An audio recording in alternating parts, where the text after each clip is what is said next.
I got stuff for you. Holy moly. I need to get some snakes and release them around my house. But they love eating people.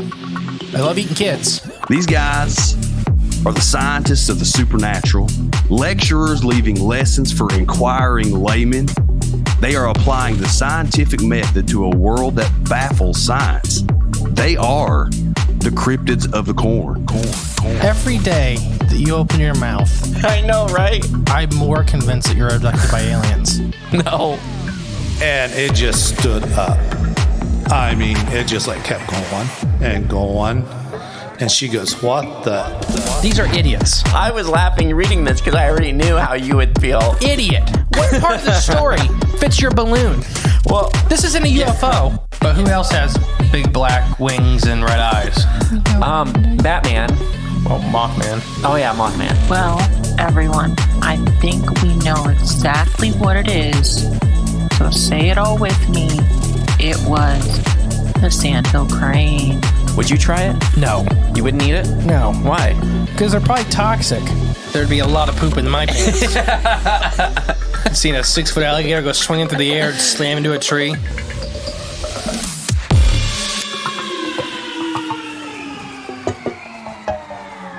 Welcome back to Cryptids of the Corn podcast. Podcast. I am the great and powerful Mystery. And I am your favorite J Clone 58, the 58. special one. Woo!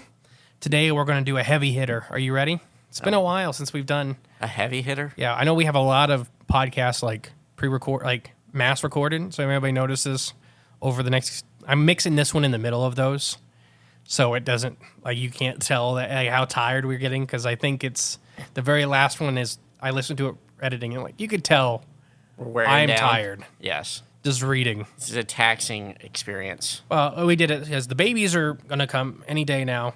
They've been trying to come since 26 weeks, and we're now, as of recording this, at 33 weeks, working on 34 weeks. All right. So Emily's done an amazing job of keeping them in there. The hospital's done an amazing work.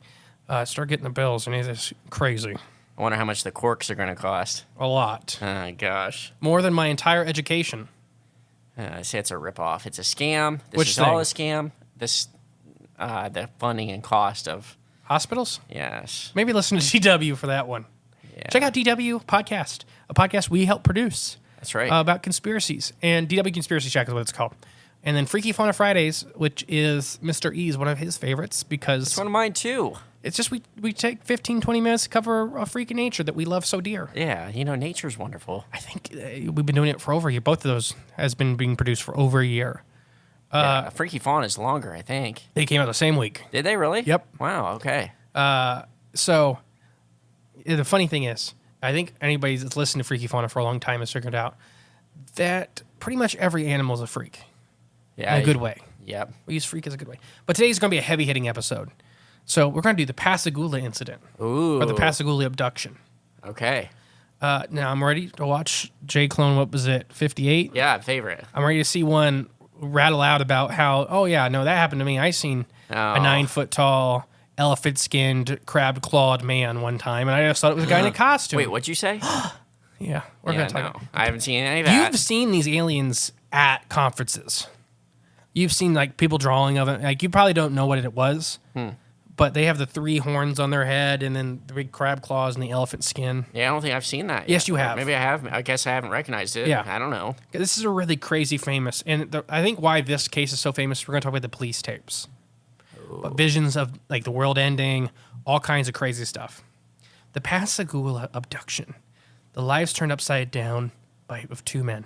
We're going to check out Jake Carter's article first. Okay. And it breaks down the story really well, and I liked how he did it. On one evening, Calvin Parker, 19, and Charles Hickson, 42, sat in their favorite fishing spot near an old shipyard. Hickson had just caught a fish, and they both heard a weird zipping sound coming from behind them. Then it landed in the clearing about 35 yards behind them. Bless you. Turning around, they saw a 30-foot-long football-shaped object with 2 oblong portholes. Suddenly, the door opened. A bright white light streamed out. Seconds later, 3 5-foot-tall figures glided from the craft and floated towards the men, frightening the two fishermen. I want to break this down. So I just said a lot really fast. Yeah. But no, there's a lot happened. So they both worked together. I believe, if I'm not mistaken, it was at a steel yard. They both worked. Okay. Hickson, 42, and Parker, 19. Charles and Calvin. So they were going fishing. They were kind of not supposed to be where they were fishing. Okay. Restricted grounds yeah. or something? Yeah, it was behind a fence. It was like private property. Okay. It was an abandoned shipyard. Gotcha. There on the river. But it was kind of, I'm not saying Mr. E's fished in areas like that, but I may have seen fences, and I don't know which side I was fishing on. Yeah. Your fences are kind of weird like that. You're allowed on one side, you're not allowed on the other. What side? What side am I on? I don't know. Yeah. I got here. How'd I get here? But no, there's a gap in the fence. This is a common fishing area. So they get down there, and they caught fish. They hear weird sounds. And we'll come back to these really weird sounds. And they see lights first up on top of the hill where the car's parked, where their truck's parked. Okay. First, Hickson is just pretty sure it's the cops. He's like, okay, we're not really supposed to be fishing here. Let's go up and talk to the cops. We're not doing anything wrong. We're drinking a little bit. Yeah. But, they're just out fishing on the river. Okay. So they're just like, it's the cops. Let's just go talk to the cops and get this over with kind of deal. It was not the cops. This orb, this football shape, and we'll talk about their descriptions of the UFO more later. He said football shaped is the best thing he could describe it as. Okay. It really wasn't shaped like a football. An oblong shaped thing. More heavy on one side, not quite egg level, not like quite like chicken egg level, but kind of between a chicken egg and a football. Like those footballs that they're like cut in half and you throw them against the wall and they bounce back at you? I don't know what you're talking about, so maybe. Okay. But the two portholes were off to one side. Okay. So there wasn't like they were evenly spaced or anything like that. Like a flounder size. Kind of like that. There you go. This is a giant glowing flounder. Yeah. Atmospheric beast. So 3 creatures, and I want to really go into these creatures. So they are 5 foot tall, so not very big as far as extraterrestrials go. Okay. They are extremely uniquely shaped. They have a round. They don't have a neck. They have a big round head, 3 long horns coming off them. Kind of one facing the front, back, and on the side kind of deal. Okay. So spaced evenly around the head. They had elephant rubbery skin. By that, I mean deep set wrinkles. So think of like an elephant's trunk. So you see those deep set wrinkles? Yeah. Their whole body of these creatures with that. Okay. Like gray too. Crab claws. So they had like giant, almost metallic pinchers. Yeah. So, sorry. And then they weird feet, like almost like crab feet too. Just odd looking creatures. You know what you perfectly just described? Huh. Juvenile flounder. No. Oh, dang it. Close. Darn it. If you would have said yes. So they start gliding from the craft and floating towards the 2 frightened fishermen. Okay, floating. Not walking, gliding. Gliding. So, okay. The whole time, you're going to hear a lot about gliding. So during an interview on October 18th, 1973, Charles Hickson and Calvin Parker recount their alleged abduction by these aliens from the banks of the Pascagoula River, where they were fishing. So it was instantly obvious that these figures were not human. Their odd appendages being grayish colored with wrinkled bodies and crab-like claws. Hickson said, if they had been more human in likeness, it would not have been so shocking to me. Okay. So he's like, we'll talk about, they kind of talked about aliens before and stuff like that. What bothered him the most is how unhuman they were like. Right. They were very, very freaky looking. Like bugs. When you look at the drawings that they did of these creatures, not even bug-like. It's Really? they're very weird. So, sorry. Weird bugs. Their heads seemed to be directly to their shoulders, no neck, and something resembling of a nose came to a point about 2 inches long. On each side of the head, about where their ears would be, there was something similar to that of a nose. So these long horn-like things coming off their head. Directly under the nose was a slight slit resembling almost that of a mouth, but not quite. Their arms are something of human arms, kind of, but long in proportion to the body. The hands resembled mittens. There were thumbs attached, like they were big mitten claws. Right, yeah. Their legs remained together, and the feet looked like something that of elephants' large feet. Their entire body was wrinkly, and they had grayish color. There could have been eyes, but the area above the nose were so wrinkly we couldn't tell. And I'll show you. I'll try to remember to post this. Very bad-looking things. They look, they kind of remind me of Demons? I was gonna say the from Zelda when you're walking around, it's like the mummy-looking things. I think they're just called undead or something like that. I wish I could. I think they're just called undead, but they're like these little slow-moving, zombie-looking creatures. I don't know how else to just explain them, but it's kind of what it reminds me of. Just their length proportion, but their skin being I guess the wrinkly being like the folds of the mummy layers. I don't even know what the undead are in Zelda, but it looks like those. Yeah, not good. No, not good at all. So both men had the impression that these figures were actually robots. Okay. So, and they both in separate, so we'll talk about who talked, who didn't talk, and stuff like that towards the end. They really felt like these were not living beings. Okay. Keep in mind, this is 1973. They had a lot of trouble putting the words together. They said they were robots, but they weren't robots. They weren't fully living beings. They had. Now we talk about like cyborgs and synthetic organisms and stuff like that. Yeah, because they had stuff like that, like in the media back then. But keep in mind, these are two guys that were terminology steel workers in Pascagoula. Right. Yeah. They weren't big sci-fi people. Probably not reading the comics or reading. Not saying anything against anybody, but they weren't probably reading up and date on the most modern scientific research at the time. You don't think so? Where's Pascagoula at? Is it Mississippi? Sorry, yes, Mississippi. Pascagoula, Mississippi. So we have Pascagoula. This is just above where the Pascagoula meets the Mississippi River. Okay. So Calvin Parker was so frightened he fainted. Two of the entities grabbed Hickson by the arms. The man felt himself becoming extremely paralyzed. The third picked up Parker, and together the group moved back into the craft. Hickson, who has since died, tried to explain during the 1973 interview what had happened and what he saw, including going into the craft. He says, "And they glided me into the thing. Just how you guide somebody. So they glided him in. He's like, nobody was walking, even when they were carrying Parker. Yeah. Nobody was walking. Okay. But it was like they couldn't. Parker fainted, and Hickson was like grabbed by these two things and was just being forced in. All of us moved like we were floating through the air. When I got in there, they had me. They just kind of had me there. There was no seats, no chains. They just moved around me. I couldn't resist them. I just floated. I felt no sensation and no pain. They kept me in that position for a little while. Then they raised me back up." So they're just doing they kept me in this long position. Okay. Almost like laying down, and then they raised him up. Okay. Hickson also tried to describe the machine he had thought that he was using as a medical examination. So as they were laying him down, this giant machine was going over him. We'll talk about the machine. I want to read his description of it first before I go into it. Okay. Keep in mind, CAT scans and MRIs, all this stuff existed in the 70s. Right, yeah. This isn't This ain't that long ago. Yeah. The 1973 is not that long ago. Right. So he's like, "No, it was not no X-ray machine," Hickson said. "There ain't no way to describe it. It looked like an eye, a real big eye. It had some kind of attachment to it. It moved. It looked like a big eye, and it went all over my body, up and down. And then they left me," Hickson answered. So the best way he's describing, So something scanning him. it's looking him up and down. But I've heard him talk about it and stuff in reports and stuff like that.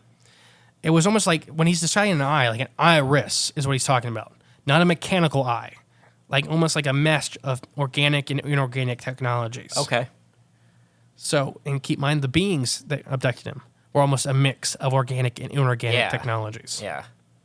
So very odd. Okay. Yeah. I got some ideas floating around. So far, it's just super weird. Yeah. And then it left me. Hickson answered many questions and described the aliens as being about 5 foot tall with the single leg, later described as with 2 foot like appendages with 2 toes each. He said they had appearances of ears, nose, mouth, but none as features that looked human. He said he was so scared he couldn't remember if they had eyes. He couldn't remember any details about leaving the craft, only Parker's reaction. So to this, "The only thing I remember is the kid, Calvin. He's just standing there," Hickson said. "I'd never seen the sort of fear on a man's face as I saw on Calvin's. It took me a while to get him back to his senses, and the first thing I told him was, 'Son, ain't nobody gonna believe this. Let's just keep this whole thing to ourselves.'" Well, the more I thought about it, the more I thought to let some officers know. Probably a smart thing. And we're going to dive back into this further because they start remembering stuff later about the as abductees do. Yeah. And that's, you want to say it's faking or whatever. The human brain during extreme events of trauma Blocks will it out. block everything. Yeah. And that's why we think screen memories work, whether you think it's the government or aliens or whoever's doing screen memories. Why we think screen memories work so well is because the brain really wants to just make it all go away. Right, and it's going to use that as So you're helping it. Yeah. You're helping the brain justify everything. It's kind of like the path of least resistance. Yes. It's going to automatically do it. So Your brain's it's that trying to protect option's there. It's going to automatically bring it up. So it took them a while. They wanted to let some officers. So Charles Hickson, however, had been in the Korean War and knew what intense fear was like. This experience, he said, was scarier than anything he had experienced. Ooh. He found himself in a room with white, rounded walls, floating and unable to move. They were each taken to separate rooms. Next, a bright light with the eye-shaped lens comes out of the wall and circles around his body, examining him. The ET's left for a moment. Hickson called out for his friend, but got no response. Moments later, the ET returned the floating Hickson back into his room, and then outside the craft. Calvin was also there, shaking with fear. The ETs then returned to the craft and took off. As they left Hickson receiving a strong message from a telepathic of the ET saying, "We are peaceful. We meant you no harm." The two men raced to the police station. We'll get there. So we're going to really talk in. I have a whole thing about these messages, these telepathic messages. Yeah. And the guys talked about it. It wasn't like they were talking. It was like almost like an information dump. Just being put in his head. Yeah. Okay. It's weird. So this is probably the reason this case is held in such high regard is the police. So now we're going to go to the sheriff. To see if they were lying, the sheriff hid a tape recorder inside his desk and left the men alone. He knew if they were lying, they would probably talk about it. But when we reviewed the tapes, the men stuck to their story. Parker even broke down crying. So I want to break this down. So these guys get to the cop station. Right. Calvin did not want to go. Right. The young guy did not want to go. The older one changed his tune. He didn't want to at first, but then he's like, and let's he's go. like, Hickson was worried that they were doing this to other people. Yeah. And Hickson was 43 at the time. Like, he'd seen a lot of stuff in his life. And he's like, nobody's going to believe us. There's no point in telling. And as he's thinking, he's like, I'm worried that other people are having this happen to them. And, we probably should Say something. Just say something. And say something, do something. so, yeah. As they get to the police station, the cops are like, okay, yeah, right. They put him in his office with the tape recorder running. They leave. They're fully expecting. You can find these recordings now. If I remember, I'll include them in an episode. Keep in mind, we actually out at Ronald McDonald Studios. I am very limited on the technology I have. So, what was I saying? Oh, so as they leave him, the cops are fully expecting, like, okay, these guys are going to converse with their stories, trying to get everything straight, trying to make sure that they're how they're pulling us. They are freaking out. They are consoling each other. They're like, I believe it was Parker broke down, started crying, and was like, they were so freaked out about what had happened that they were, it was just, this really bought into the story. These tapes disappeared for a long time. Okay. They did resurface. You can find them, but it's to say, was the government trying to cover it up, or was somebody else trying to cover it up? Men in Black type beings. Okay. Why they get buried? Yeah. So further investigation revealed that several police officers in the area had also seen UFOs around the same time. We're going to talk about other eyewitnesses later. This case over the last couple decades has really unfolded. And I think it's more with UFOs becoming not mainstream, I guess mainstream, but becoming more okay to talk about. Yeah. I think credible eyewitnesses to this event did come forward and talk about it, and we'll talk about their stories too. Further investigation revealed that even cops had seen UFOs in the area. The case soon became hugely famous. Both men later underwent hypnosis and lie detector tests. No evidence of hoaxing was ever found. Hickson later had further encounters involving much of his family. Hickson had stuff. Parker did not want to talk about it.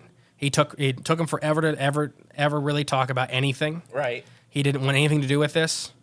He never reneged on his story. There was one reporter that said he did renege to him on the story. But he was just more distraught than anything. Yeah. Because something happened to him. I don't think he ever did renege. I think the reporter made it up to make a story. Oh, gotcha. Okay. So, As some journalists do. New eyewitnesses come forward in 1970 or from the 1973 Pascagoula alien abduction case. So a lot of there's some really cool documentaries you can watch about this and everything. So every claimed alien abduction case is by default is weird by default. But 1973 the abduction of Calvin Parker and Charles Hickson in Pascagoula, Mississippi, is even weirder than most standards. Like I said, the two men were fishing. These three creatures came out, paralyzed them with their lobster wrinkled skin, their carrot-shaped heads. So just weird. The position, they think they were only missing for about 20 minutes. That's what they think? By the clocks in the car and everything like that. Okay. They said it felt a lot longer inside the craft, but once they were outside, it was only about 20 minutes. The story did draw international attention and became one of the most well-known alien abduction cases ever. Through the case of the investigation, some of the big guns of the UFO world brought out, with Hickson and Parker being interviewed by James Harden and J. Allen Hynek, Project Blue Book. Yep. Hynek just pops into all everywhere. Well, especially from this is much after Project Blue Book. Yeah. In the 70s. So this is when Hynek was full. Something's happening to people. Okay. And he flipped. Yeah. Well, yeah, and we talked about that on Patreon with the Hillsdale UFO stuff with the swamp gas. Which already came out, yeah. It's something. I don't know. I don't know anymore. There's so many episodes pre-recorded. So anyways, they concluded that Parker and Hickson had a very real and frightening experience. So James Hardner and J. Allen Hynek both interviewed him and said, whatever happened to these guys is real, and it was terrifying. It really messed with these guys. Really happened to them, yeah. At least in their mind, it really happened. Yeah, and that's all you could say at most. But, like when we talk about people that we've met and stuff, like I believe that they believe what happened to them. Mm-hmm. That's all you could say. While some small details changed over the course of decades, neither man ever recanted their stories. Charles Hickson passed away in 2011. At the end of his life, he maintained his story was absolutely true. Now, 46 years later, and this article's a little older. 46 years later, a couple from Pascagoula area has come forward claiming they too saw the craft that night, but never before went public with their testimonies for fear of ridicule. Because the two guys did get, the poo kicked out of them in their town. They moved away. Charles moved away and stuff. They both lost their job. There's no money in this. Right, yeah. I don't know where that thing came from with UFO people make it up to make money. It's as far as I can tell, it's never happened. Yeah, name one. The Suttons were literally, one of my daughter's middle name is Sutton. Yeah. Because of the Sutton family, specifically the matriarch, because she stood by her word the whole time, Right. Standing strong. And they never made any money. They charged people to park on their grass one time because people were destroying their house. Right, yeah. Yeah, just to me. Okay, so according to the Sun, Mary and Vernon Jerry Blair were sitting in their car looking out over the Pascagoula River on the opposite bank from Parker and Hickson. So if you watch one of the documentaries, you can see this. They interview these guys. I believe these guys, you can see their vantage point from it. When they saw strange blue lights circling around the area, Mary Blair said, "I thought it was an aeroplane because the bright lights flashing. And it just kept going back and forth across the sky. I told my husband there was something wrong with the plane. It's like he doesn't know where he wants to go." Okay. Didn't know where to land. Yeah. A couple allegedly watched the lights for approximately 40 minutes before stepping out of their car and walking down the pier towards the water. So that's the opposite side of the river. Right. Maria says that when she saw one of these creatures emerge from the water. Oh, that's a different story. We started walking down the pier and something came up out of the water. It was like a person, but not. I told Jerry there's somebody out there. They came up out of the water and then went back down. So I'm standing there waiting for this person and the water to ripple out. Jerry said, "Come on, there's nobody in the water. I know what I saw." I walked down to the boat, and it was about 11:30 p.m. till midnight before I came back down to the pier. I was by myself. I ran back to the car. The impetus from the Blairs coming forward apparently has recently published the book Pascagoula: The Close Encounter by Calvin Parker, the younger of the two. Yep. It's a good read. Lately we've been having a lot of really good books, come out. A lot of really good books in stories we've been doing and stuff like that. Yeah. So keep checking them out. So anyways, so Calvin Parker, who previously remained largely hidden from the media attention since the incident. Calvin did not talk about a lot of stuff. And we'll get to why. Calvin Parker met with Maria and Vernon the Wednesday the first time they had said they felt an intimate connection to the couple. It was a very emotional meeting from the beginning. It started out as both of us tearing up and automatically bonding. I felt like I had known them for years. I started off with telling me what they had saw on the abduction of October 11th, 1973, but didn't know who was involved until the following day. Okay. So, yeah, they just said, they were the other side of the abduction phenomenon. Yeah. Miss Blair then set out on the quest to find me so she could see if I was okay. But she had no luck because I was in hiding from the media attention. Her husband told her she would be a fool for coming forward and that everyone would make her out as being crazy. So she kept this to herself, telling me that she would think about it every night and worried about me dearly. Worried about both the abductees. Right, yeah. But he's the only one alive at this point. She's just like me. She had secrets that haunt us for the rest of our lives. Thank God I wrote this book and it helped us come together. Although we had just met, it had been like we've been connected for over 45 years. And it's a weird case. The aliens are weird. The witness testimonies are weird. There are weird holes in the description of events. And everyone involved is weirdly earnest. So witness testimony is never proof of anything, but it is yet another layer for the strange encounter and paranormal. So yeah, that's one thing. I have one more thing after this, and then, we have a lot to discuss. A lot. But we're going to talk about Calvin Parker's reveals his dire visions and warnings. So that's like a whole other... Yeah, so let's go back. What do you think about this extra couple stepping out decades later? I think it's a good thing that they did. Do you think it's... Are you asking if I think they're Some telling people the think truth? it's scrupulous. Like that. So Calvin had just released his book. Oh, that they're doing it just to write his tail the only coats. way they contacted him was through his book. Yeah. They did live in the area at the time. They did go down there and do these walks at night often. Yeah. It was just something they did as a couple. Yeah. And they were, I believe at the time they were newly married when it was happening. So it was just something they did. I'm assuming they were necking. Ah, gotcha. And just, that young couple. Yeah. Because it was It's frowned upon. Apparently it was a spot known for that. And, just whatever. They were having fun. Neck of the woods. That neck of the woods. Yeah. So there's lots of evidence to suggest that they could have easily been in the area. They seen weird stuff. But at this, decades later, Parker had just released his book. So all the details were out there. Yeah. Well, I mean, maybe she didn't know, though. I don't know. Maybe just they said they didn't know where he went. I mean, Calvin himself said that made sense. Right. I left. Yeah. They hounded him. And she probably, it's hard to find him. You probably aren't going to look a couple times before you're like, all right, I'm not going to stop. And her wasting my husband energy. really didn't want her to come forward. Yeah, exactly. So I could see it. I don't think it's. I would like to believe Scrupulous. that. I believe them that If she's you telling watch the truth. everybody watch a documentary for yourself. There's several of them out there, but there's one specifically with this couple that came forward and talked about it. Yeah. I believe them. What if? Here's my theory about what after hearing all that now. Wait, don't give me your theory until we get to the visions, Okay. because I want you to get the whole story. Right. As a person that's never really delved into the Pascagoula incident. All right. Well, I hope it didn't change my thoughts. Do you really want to tell him now? Kinda. You know what? I think your main thought, I can see it. I can sense it. I'm hungry for the answers. It's about Bigfoot breath. Suey!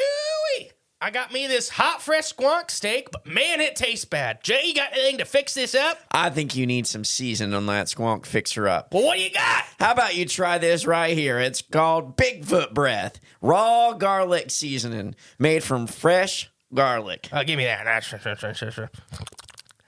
Well, it did make it taste a lot better. Jeez.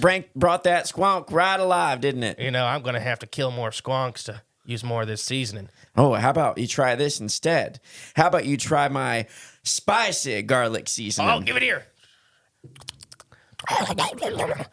Suey! That's good stuff. Spicy, but not too spicy. That's perfect. Just Where can you get these delicacies? Oh, you can find these on flavorsforest.com. This is our newest spice that just been created, and it's from Flavors of the Forest. Make sure you all get some at the links down below. We'll catch you. Suey!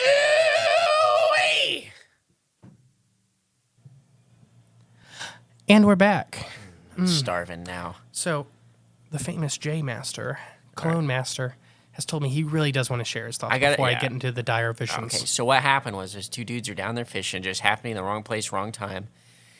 And there was a wild, either lab-grown Bigfoot-type creature that had escaped. And they just happened to be in the area that it escaped from. And these people across this river saw it. That's what popped up out of the river, this whatever creature. That this UFO thing now is tasked to come in and retrieve it. And they're looking for it. That's why I was scooping around the sky looking for this creature in the river, but it's hiding underwater because their scanners can't go underwater, and it knows that. So it's hiding under the water. So now these guys are fishing. They're like, well, surely they've seen it. So they scoop in, like, trying to read their minds, but the one dude passes out, and they're like, ugh, they panic. It's like, just pull him on the ship, pull him on the ship. Pulled him on the ship. They're like, now they got their scanner reading his body. See, every cell in his body has seen this Bigfoot thing. And they're like, nope. And they just toss him out, throw him back outside. Like releasing fish. Yep. And then they measured him, and he wasn't big enough to keep. The whole time. It's like the fishing. See, they were searching for this creature. They never saw it. One thing to their credit, Maria and Vernon. Yeah. The creature did not look like their creature either. Right. It was something different. Yeah. See, I think they were on the retrieval of something. And those guys just happened to be in the way. If they were going to be fully faking it or whatever, you could say whatever. I don't believe everything we read. But, why wouldn't they make it the same creature? Right, yeah, exactly. Why wouldn't it be like, well, because he drew a picture of it in the book. Like, they were very evident what they look like. Yeah, yeah. So they were very distinct, too. So if you wanted to say that you've seen it, you could make it look very similar. Right, exactly, yeah. All right. You ready for just this weird... This is probably the weirdest part of this whole thing. Right, okay. The Pascagoula alien abductee, Calvin Parker, reveals dire visions and warnings. So the incident, became the best known and most researched alien abduction for a long period of time. Calvin Parker, who was 19 in 1973, has revealed something new. He has been experiencing visions since the alleged abduction and is now fearful because some of the visions are coming true. Okay. So he had visions since the beginning. Ever since he got it. He had visions in the craft, and he had visions after the encounter, and he keeps having visions, and now they're starting to come true, according to him. Okay. My time here on Earth is almost over. Having a lot of health problems. I would not want to leave here knowing that there could be something I could do to help somebody. So I will tell you what I was shown that day on board the UFO, and I will try to go into as much detail as I can remember. There is a plague going on now. And of course, there always has been some kind of plague since the beginning of time. But from what I've seen, this one's going to get even worse. So an interview he did with the Mirror, Parker, now 68 years old, says he had a near-death experience during the abduction, which has affected his life ever since. His health ever since. Charles Hickson was always on the more revealing witness who died in 2011. Well, Parker never really opened up until his book, Pascagoula, The Coast Encounter, My Story. It's a great book. Was published in 2018. Parker's first revelation to the Mirror about this massive plague. It is easy to assume that he equated it to the current, this was written about 2 years ago, the current COVID-19 pandemic, and referring to the killing of millions, families against families, friends against friends, and not trusting anyone. Mm-hmm. Mm-hmm. Now, maybe not the killing of millions. That's a whole different show with COVID involving the C word, but involving COVID. But millions of people did die during that time from different things. Mm-hmm. And families against families. We had it in our family. We had friends everywhere. Against friends. Like, literally, your opinions on all this stuff caused a divide. Yep, everyone was turned against everybody else. So was the plague really that, or was it the plague of the mind, where it was that that deception put into the people? May have been both. So continue. Then there is going to be a great war that one side blames the other. In my vision, I have seen people's skin melt off their bodies. I don't know if it's a nuclear war or not, but it puts nations against nations. There will not be a nation on Earth that will be untouched by this war. Parker's second vision of the Great War comes on the heels of the escalation of the border conflict between Russia and Ukraine. He predicts food shortages, crop failures, water supplies being cut off as a result of the war. Both of these were caused by humans, and God is to teach us the lesson and stay out of it before he steps back in. Yeah. And he's not wrong. I mean, Ukraine was started by human actions. Water was a big driving, like, the take over that canal. Why Russia wanted to Ukraine is because they could control one of the biggest shipping canals in the world. Okay. That was on the other side of the Ukraine, because they could build a blockade essentially. They could control a lot. I mean, there's tons with the oil and crops. It's just tons of stuff. And also, Tons do of you know stuff. most of the UK's crops come from the Russia. Ukraine? Oh, the Ukraine? Really? Yeah, isn't that crazy? I never thought that. Because the UK, I think about the UK, it doesn't have a lot of farmland anymore. Right, And the farmland right. they do have is being worked extremely hard. Oh, yeah. It's I'm just saying. toast. So the last comment may be the sign of what might really be to come on Calvin Parker's mind: his own mortality due to the cancer in his abduction events. He has a frustration with the current U.S. political. My personal opinion is that politicians are a bunch of idiots that look over what is best for our planet and the entire human race, which is accurate. Yeah, I don't think they actually... Wait, he's saying they're a bunch He's of saying idiots that look over do it? not. Oh, that do not look I'm over sorry, it. that overlook what is best for There the you go. planets. Okay, yeah. A human bunch of race. idiots that are put in place that don't even know or care about what their actual role is to protect and serve us. So while he says these visions came from his abduction, Parker makes a U-turn and doesn't call them inevitable events, though. Instead, he says humanity will change for the better and begin to heal, slowly but surely. What happens to the plague in the war? He presents their visions they're either as a curse, as what he's given through that ruined his life, or is it a message he's supposed to reveal to help save our planet, mankind? He doesn't know himself. Mm-hmm. He doesn't know if this is just something that is cursed upon him, that he's seeing a forced future, Right? Or if he's given this stuff to share to everybody to help steer the course away from these events. Right. Yeah. He doesn't know himself. Okay. And yeah. So that's the visions. And then he goes into more in depth with the visions and stuff like that. And there's just all kinds of crazy stuff with this encounter. Right. Yeah. So yeah, it's just craziness. So I got my stuff. First, what are your thoughts? Okay. Let's go all the way back to the original abduction. Where are we starting here? Okay. So, these two guys, they knew each other from work. They're going fishing, a famous, spot. They kind of were not supposed to be there, but it was an abandoned place. They weren't the only ones fishing, from what I've heard Hickson talk about. There was empty beer bottles all over the place. And I think that was the big thing he was kind of worried about with the cops, is to think that they were down there sloshed. Oh, gotcha. But there was tons of empty beer bottles from, various other visitors. Right. It's not just them. Yeah. And then they see these beings. And we'll talk. What do you think about that first little stitch? They hear this zapping, this buzzing noise. What do you mean? I don't remember that part. Oh my gosh. The buzzing zapping from when they were fishing? Yeah, they heard a noise. Like up above. Yeah, by Yeah. their cars. Yes. Sorry. I guess I was following a different A zipping sound was the best Yeah. way he could describe it. I was in a different part of the story in my head. But Almost like electricity. yeah, and it sounds like Everybody's been around high tension power lines and stuff like that. They make noise. They're scary. oh yeah, they do. I don't like fishing near them and stuff like that. I mean, it's hard saying it could be what it actually could be, but if it's like the sound of their craft or whatever landing or, making its descent or Was it to just get their appearing, attention? or just that. So there's a whole lot with these alien abduction encounters about eye contact. Mm-hmm. And we'll talk about some possibilities. And eye contact is very important for several of these possibilities. Yeah.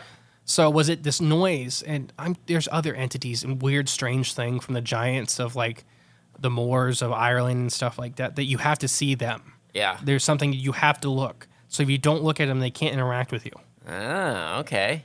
So what do you think? I don't know. So I mean, I don't know either. But we talked about with Daryl Sims how he talks about how alien abductions, they kind of put you in a trance, and that's how they subdue you, like you're paralyzed. yeah. So But like, you don't even remember things. And the fact that one person was able to witness kind of his buddy or the kid, the older guys witnessed the younger guy, right? yeah, but he forgot a lot of the examination. Right. But, So but what- he saw me like passed out. It was just kind of like that reminded me of the trance state. Like they're just in, and they were just pulled in, like not even under their own control. Yeah. Yeah. So that kind of Very- adds up to it. Very similar. I mean, that's all over the abduction board. Right. Yeah. What do you think of these beings? These are odd ones, aren't they? These are and I'm famous for saying that the only way I would believe in true extraterrestrials, and I mean from another planet, As if they'd yeah. have to be so biologically Different. funky. Yeah. And these are still kind of humanoid. They have a generally human-ish like a very rough arms and 2 legs, a and very head. rough human shape. Yeah, But still, they have these things, the protrusions. They don't have a neck. Their arms, so their legs didn't have joints. It appeared they were like almost big, thick pillars. but they just floated. And they had 2 big, long claw toes on it. Their arms had an extra joint, and these big, long claw. So they're very. You said it yourself, insectoid. Yeah, But they're also very. Like their skin is rubber. Like the best way to describe. They don't remember touching them. The best I can describe it is thick rubber with Right. elephant skin texture. I wonder if some of these things are beings or just created, but it's just a whole bunch of DNA from different animals spliced together. And that's what they say about like Just to some make- of the grays. just to they make a think of vessel. that. Yeah, Yeah. that they're just working drones and they just pick things. And, Yeah, just to make them function. Yeah. However that works, I don't know. Well, thick. Think about it. It could be thick skin for radioactive environments, or it could be even a spacesuit It could be that too. Yeah. that we don't recognize a certain type of technology. Maybe like actual living tissue that goes over your body. Why some parts of the body looks. Think about an astronaut spacesuit, like a human spacesuit. Yeah. The head, the torso, and the legs are super thick, and the thinnest part's the arms. Right. Yeah. Because you need to manipulate stuff. Got to move around. So what if yeah. that's the same thing? The head, the torso, and the legs are super thick, non-moving on this thing, and the arms move around. Yeah. I mean, it makes sense. I'm just Yeah. It's a way to. Yeah. It makes that adds up. they could also be living things because they Right. had a hard time of describing it as alive but not alive. The robot-like. What do we talk about with silicon-based life forms? Right. They'd be so foreign to us, we'd have trouble recognizing them as being alive. Right. Yeah. So what if I'm just putting that Spitballing out there that these are funky. Both guys passed many lie detector tests. They passed the interviews on the cops. That to me, I think sold it the most. Before I was really, really into this stuff, I heard about this and watched this, and I was like, okay, these are goofy things. These are goofy Hollywood, cheesy, like 1940s monsters made out of corrugated pipe. Right. Yeah. And then you hear them talk to the cops. I want to talk to each other, and the cops like. Especially having that hidden recording. They didn't know it was there. I want to make that very clear. Yeah. They had no idea they were being recorded, and that's why I think they didn't. One of the reasons, if you want to be non-conspiratorial, why I didn't get released for a long time. The cops recorded these guys illegally. Yeah, it makes sense. So the cops, A lawsuit on their hands. We'll wait till the statute of limitations passes and oops, found this, guys. So that's the non-conspiratorial reason maybe the tape turned up so much later, That makes sense. because they did this fully illegally. The sheriff Right. did it fully illegally. But at least you know. Yeah, but he did speak up for their credit, even though he didn't release the tape. Mm-hmm. It's like, these guys, basically freaked out the second we weren't in the room with them. They believe, and you could say anything that polygraphs aren't used in court anymore because they're faulty. Yeah. Right. And then the hypnosis, I do not trust. I never trust Doing like what's it called? What's it called? bringing the memories back. Yeah. Hypnosis, Regressive hypnosis. Yeah. I do not trust it.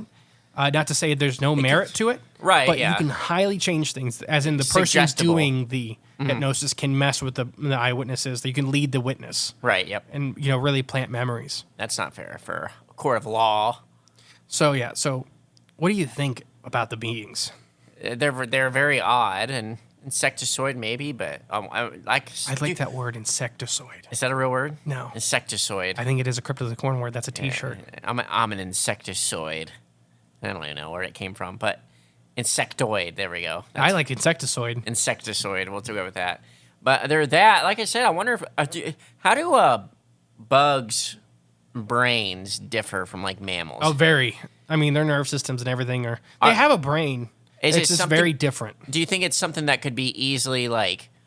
Okay, so a human brain is very obviously the most complex, understandable thing on the universe. One of them, right? Yeah, sure. Yeah, And then you got like a normal mammal brain, still pretty complicated, I'm sure.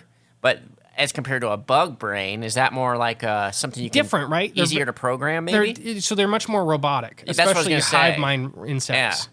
So I'm wondering if like maybe that's why some of these things look weird. If they are being created or hatched, cloned, grown, whatever, they use like the bug, nervous Genotype. system. Yeah, to and then program their thoughts and very much program that way. Like, sure, a whole colony of bees are smart because they're doing this whatever task they need to Think do about really that. well. Be a really good worker if you. Yeah. I mean, a quote unquote programmable. Bug brain. Like insects are incredibly strong, resilient. Yeah.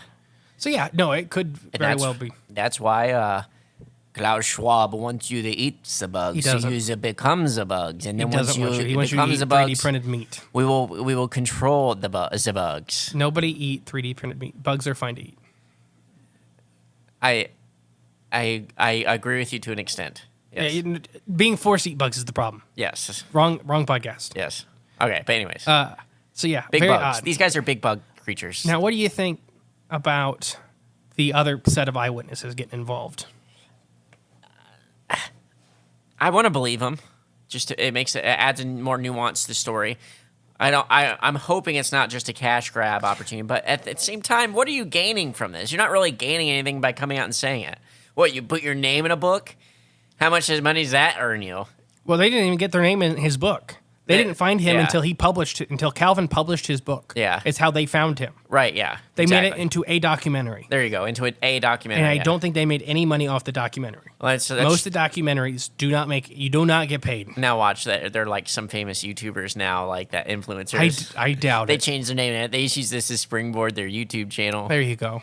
No, that could be. I did not look into that. Yeah, I It's don't so think- no, hardcore. I'm gonna guess I doubt that didn't happen. A couple that was recently married in 1973 Right, yeah. has just really got into becoming Springboard this, of it, yeah. this YouTube star. Honey, this is it. This is our in. What do you think about his visions? So that I'm wondering too, just with like contact of these things. I had a lot of trouble pinpointing dates he'd have these visions if he Yeah. had written them down and then stuff happened. Yeah. Or if it was just him saying that. Yeah. Not saying he's lying or not No, yeah. truthful in those things, but is it retroactive? Like how hardcore are you having these visions of war? Like Right, there's been yeah. a war for the human All race of- since day one. Yeah, exactly. You know, so saying that there's going to be a war is like saying it's going to Pretty rain. broad. Yeah, it's a vague But thing. the COVID and this great plague he's talking about is that, you know, I don't know his Yeah. actual writings and how soon before, you know, I don't know. Right. So I don't have a lot of validity. I don't have a lot of proof. Into these things he already had seen, maybe they already had happened. You know, what if a lot of people died in like Vietnam. A lot of people died in whatever happened. Trying 1973. So after that, Vietnam was before. was it before? Yeah. Okay. Like 68 to 71, right? Oh, okay. So right before. I'm sure a lot of people have died since the 70s. I may be off on those dates, but Either it was way. right at the turn of the 60s into the 70s was Vietnam. Either way, a lot of people were dying. A lot of people still dying, and even like he said, Ukraine now, or even with Israel and Gaza, there's a lot of people dying there too. We kill a lot of people, you know, from Afghanistan to. You mean the U.S. government? We as our country, yeah, Yeah. our U.S. government, yeah, our military, or just we as Humans? human beings. Humans kill a lot of humans. Yes. Humans are the number one killer of humans. 100%. Yep. I heard a joke, but I cannot say it on this show, so we'll save it for after. So it's just about to blurt it out.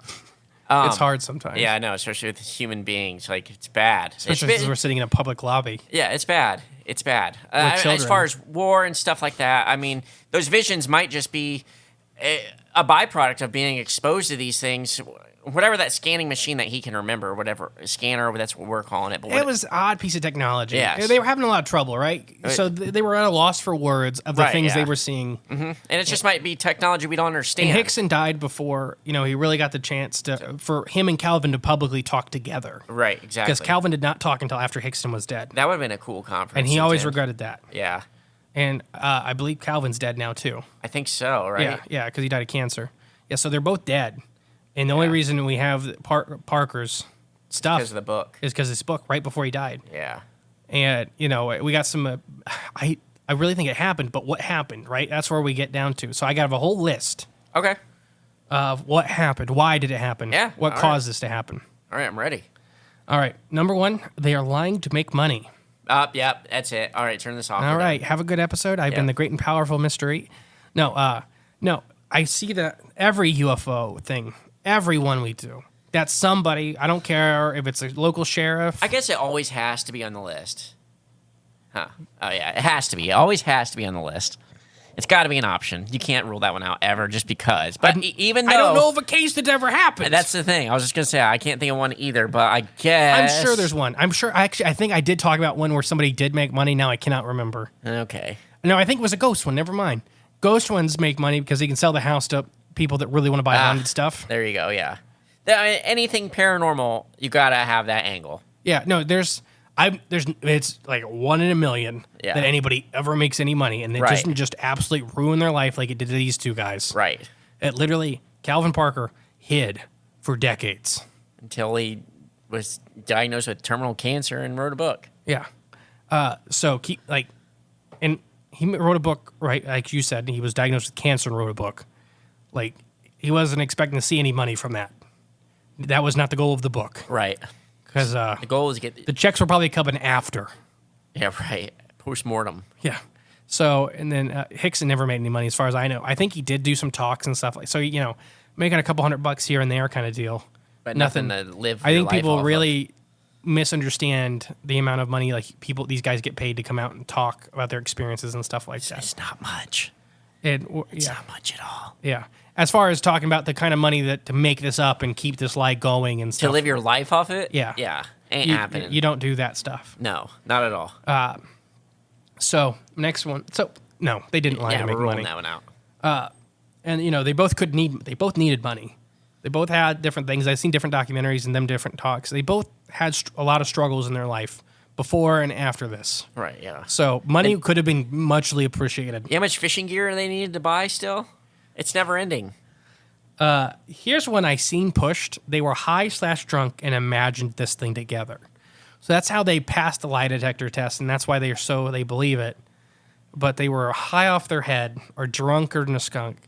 Listen, as a guy that was for a period of his life known as a professional drinker, I've never been that intoxicated and seen things like that. Yeah, not like that. By see things, I think I miss-seen things. I misinterpret Not a things. whole crab monster Yeah. coming out of a UFO to abduct me and my buddy. Oh, yeah. And people that, I've had a lot of friends. I've never done drugs, but I've had a lot of friends that have tried all kinds of things. And I don't think they've ever had this much of an imagination. Be on quite an experience. And Or then to quite- have it together and Yeah, at to the same pass time. lie detector tests and them to be so freaked out that, remember, they went right to the sheriff's station. Right. They did not get arrested for drinking. They Or did not being get arrested high for on being drunk. PCP or something. And this is 1973. Bath salts. Was So- that a thing back then? I'm sure, but not like to the level it was in like the 2000s. What's that? Crocodile? Crocodile, yeah. Yeah, they were both on crocodile. Yeah, you could tell when somebody's on crocodile because they're bleeding from everything. Oh, yeah. Crocodiles is just poison. Anyways, but I seen that being pushed on some of the pages talking about this encounter. Mm-hmm. And I just don't get, we talk about Why? with the Suttons, and I keep going back to the Hopkinsvilles, the season 5 opener, because they're so important to stuff like this, as a case file, to really look back and seeing that people that don't know a lot about these cases and how they really just use anything to attack these people. Right. They were drunk. They were high, not knowing anything about them. Right, exactly, yeah. And to say these things, I don't know. I've seen it, so I put it on there like I do with everything. If somebody says it, we'll talk about it. Do you think they were high or drunk? I'm going to say no. I don't. I mean, to be that high or that drunk and then going to the police station immediately after, And then the to cops would remember- notice, right? Right, to remember all that stuff had happened. To drink enough to imagine that, Yeah. and then you go to this police station, they would know. You would smell like a brewery. Normally, you pass out before you drink that much. So I can't imagine drinking that much to imagine something like that. Well, I passed out and kept walking. Well, that's what I'm saying. Mentally, you I've don't remember these I've things. checked out and ended up in the wrong part of town. Ooh, that's not. Not in a bad part of town. As in, I was trying to walk home and Walk the wrong way. I told you that story Yeah, where I ended up at Taco Bell. Fell asleep on the bench and slept there all night. Yep. Happens to the best of us. When you're 300 pounds, it helps that nobody can abduct you. That's true. It takes a crew. Trust me, they tried. All right. Here's my next one. I think that I don't know if you thought about this one a lot for this thing, but I think a lot for this one. Government experiments. Yeah. Think about this. I mean, for this particular case. Oh, the only angle I can think of it as being government experiment would be, like I said, there was an unknown creature out there. This was the task force that was in charge of retrieving it and maybe mind wiping the witnesses that could have I think saw this it. was all as in fake, as in, I think that could be all fake, as in the Calvin and Harrison really had these experiences. I think they might have been men in suits. I think that they might have done, because we talked about these experiments, but they were literally disguising helicopters Right. as craft. Yeah. They were doing all this stuff. And I don't know if they were watching these abandoned areas to really just to test these tactics to see how much they could get away with and how much they can convince somebody. And the way the creatures were, the way they moved, they didn't move a whole lot. And they hovered. They hovered. Yeah. But their arms barely moved. I don't know if it was paralysis gas was the big thing, or a nerve agent that they were using, Or just simply hypnosis like that.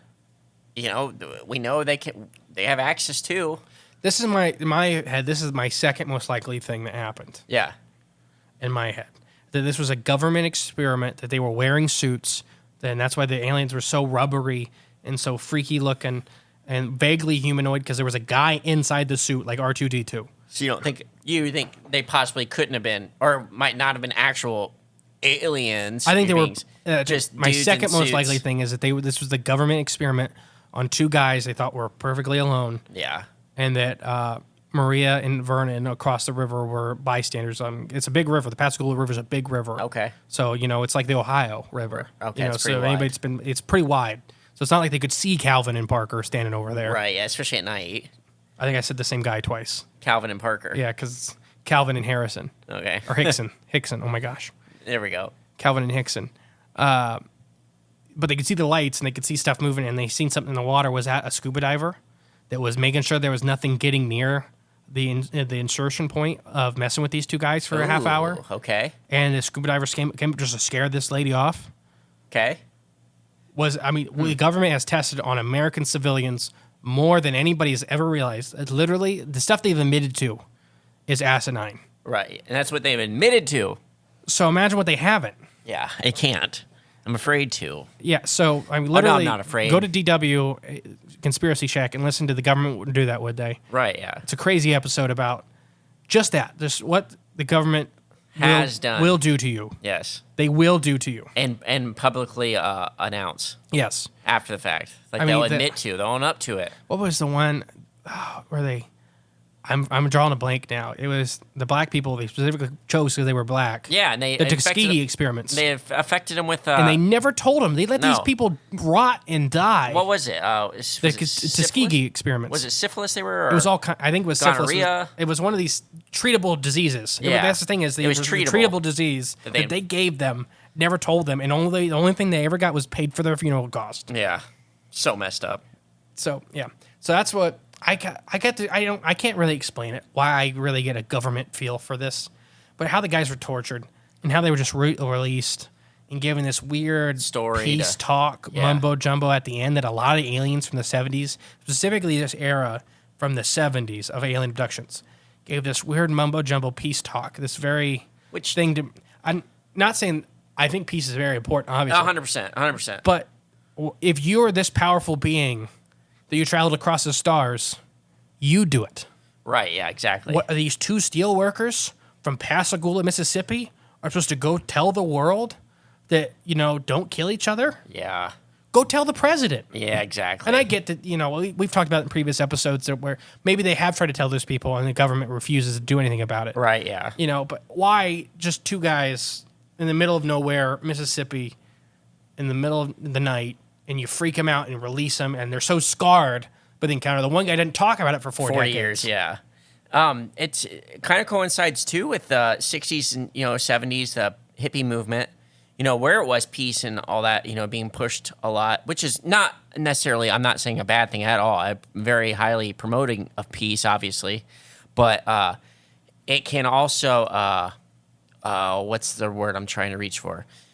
Not subdue people, but, make them not even weaker, but just like softer, want to promote peace to where they're not going to actually stand up and, fight, against what's wrong. You know what I mean? So, now after you get abducted and you have this stuff all done to you, you're violated basically, and then you pop out the other end, they're like, oh, no, we're all peace and we're not. We meant you no harm. And Sorry then we violated your bodies. And then you're like, oh, okay, well then that's fine. I mean, maybe just put that thing that probed me in, but he means peace, so it's fine. Move on. I just kind of wonder if that's a moniker for government researchers to know which ones to ignore. is that if the eyewitnesses talk about at the end they gave us this peace talk, like, okay, that's one of our boys did this abduction. So it's just like I gotcha. Like it's a signature to leave in where nobody has to admit to anything. Yeah. That spans across a lot of different quote unquote aliens and their messages. You know, especially sending out prophecies, promoting peace and love and stuff like that, which is great. But it also, like why I said, are you just telling this guy and these two guys in Pascagoula, Mississippi, on the river, and then you throw them out, and they're so freaked out? Exactly, yeah. They don't leave. And if you're so powerful, just put a projector screen in Times Square one day. Like, if you just park your craft. That's because these things are not aliens from other planets Let's talk about that. Okay. That's my next one. Okay. They're actual aliens or interdimensional beings. And they fit a lot of my criteria I talk about for believing an actual alien. Is that they are so biologically freaky or different. You know, they still got a humanoid-ish shape. Yeah. Like, classic, if you're looking at, like, Star Trek or something, they still would be considered a humanoid. But they're very weird. They have a lot of biology, quote-unquote, that doesn't make sense as far as us looking at them. Different These than knobs ours. on their head. They said maybe a mouth. They weren't really sure what this thing was. If they had eyes, they couldn't see them from the thick wrinkles, these crab claws. You know, these mix of mammalian traits and crustacean, and horns and the insectoids. nubs Or and what'd you say?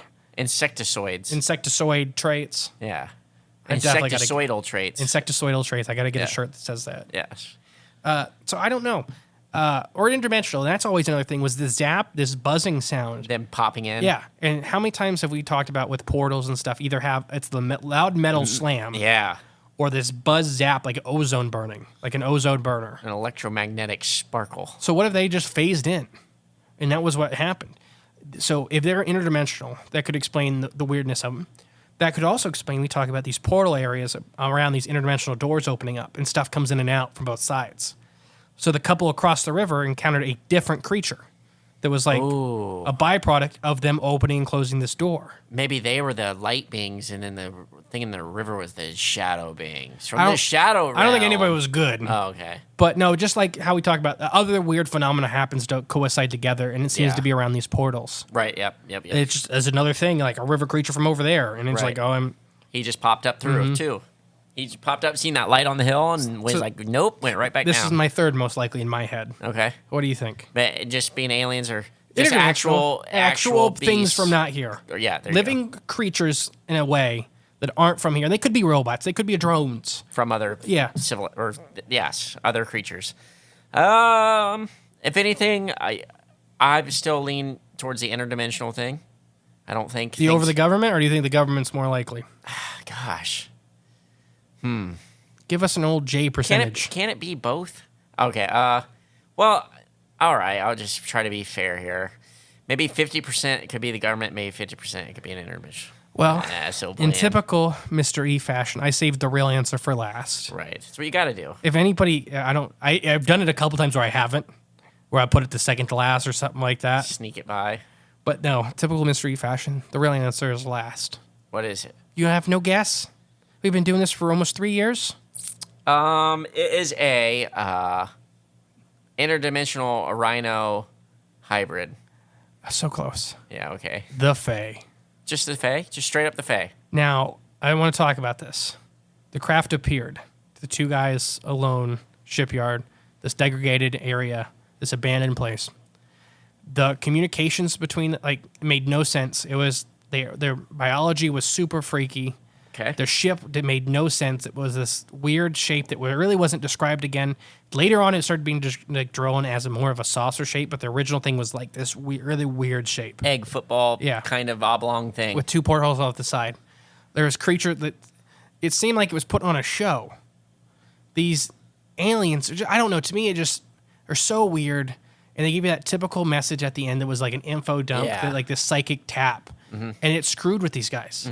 It just seemed like it was a thing pretending to be good that wasn't, because these guys literally had horrible lives after, forever. Right. They both had long-term health things. I didn't really include a lot in, but since this, and how many times did we talk about now I'm forgetting it. The Hills had long-term health problems. I mean, Barney died, I think it was 18 months or something after the thing. Right, yeah. So it just seems really freaky. And the Fae, I think, are putting on these masks and these entities. Like, I seen people connecting these entities to ancient, like, depictions of creatures. Oh, really? Yeah. Their shape, their unique shape has been, like, on cave, like, not cave paintings, but on illustrations. Right, like ancient yeah. illustrations and stuff like that. So to me, I get almost these old Earth entities. But I don't know. I'm trying to look up exactly where Pascagoula is in Mississippi. Because I know there's a lot of really cool and old, like, ruins in Mississippi that are just odd and, like, out of place, it seems like. I just want to see if Pascagoula kind of fell in those areas. But my phone's being all nuts, and it won't even open it up because it's just constantly trying to open up a map app that I don't have. So I'm going to the Fae. So, okay. I'm going to go, I think it's not, I'm going to go more Or the towards... government. Huh? I'm Fae or government. Government? I'm going to go government or interdimensional being, which I think it has some ties to our government or some connection with our government somehow. But I think it's like that interdimensional being, creatures, aliens, drones, whatever, sent here for some reason, not from space. I don't know why I think the government. For some reason about this story, just screams to me like some kind of experiment. Trust your gut. And I don't know if, like I said, I don't know if the peace talk stuff at the end is just like a signature. So like the Air Force or whoever's running these experiments knows like these are the ones to avoid. This is your calling card. Well, we talked about Daryl. Daryl came on the show and talked about how the government's mimicking these experiments. Same thing, that these aliens or interdimensional beings are doing. Yeah. So what if this is an abduction, a mimic? Attempt. Yeah. Just to see if any aliens came by. Right, yeah. I don't know. Or even the other way around, what if it was a real one and then they're trying, and this is one they learned from? It's like, oh, okay. Yeah, who knows? Yeah. Anything could be possible. Whoa. My Instagram messages, I get it with that as the tag. Gosh. You need to start doing the Instagram. I've never had an Instagram in my life. I just want you to sign into our account. Oh, gosh. Because everybody sends you stuff.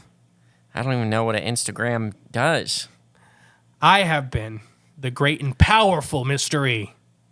And I have been J Clone. 51? 58. 58. Yeah. Yeah, okay. We'll catch you next week, guys. Bye.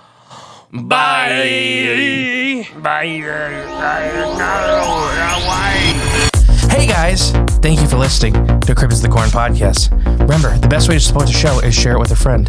But if you are craving more of the J Clones And more from Mr. E. there's always extra content on Patreon. And our paid member space on cryptidsofthecorn.com. We'll catch you next time with more exciting, fun, and informative information. Bye.